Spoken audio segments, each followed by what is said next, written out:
নমস্কার। হালকা শীতের সকালে সবাইকে সুপ্রভাত। হালকা শীতের বললাম কারণ শীতটা সেভাবে এখনও পড়েনি। তো কি আজকে দেখাবো সেটা হচ্ছে গোলাপ দেখাবো, দেখতে থাকো। দেখো, এই যে গোলাপ।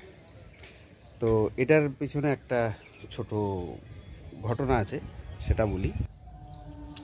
রংটা ঠিক পিঙ্ক, মানে রানি কালার, বড়ই সুন্দর। তো এটা কিভাবে হলো, এটা আমার গিন্নির জন্য একটি গোলাপ কিনে এনেছিলাম দোকান থেকে। তো রংটা খুব পছন্দ হয়েছিল বলে সেই বার্তা থেকেই এখানে গ্রাফটিং করেছিলাম। এই যে এখানে হচ্ছে গ্রাফট ইউনিয়ন, এটা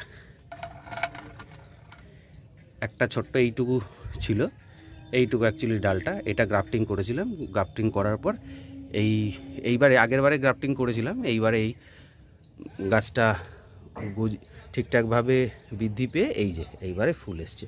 ফুলটার রং অসাধারণ সুন্দর, ক্যামেরাতে ঠিক বোঝা যায় না, ক্যামেরায় ভালো রং ধরেও না, কিন্তু অসাধারণ সুন্দর দেখতে, শেপটাও সুন্দর।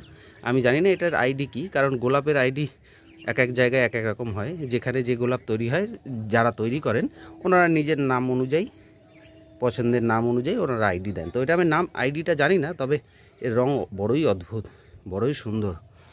তো এই যে গোলাপ, এটা একটা ছোট্ট, এই যে সিন্ডারে বসানো আছে, কিছু এখানে ড্রাই খাবারও দেয়া আছে। তো এই গ্রো হয়ে এই এবার এই যে ফ্লাওয়ারিং শুরু হয়েছে।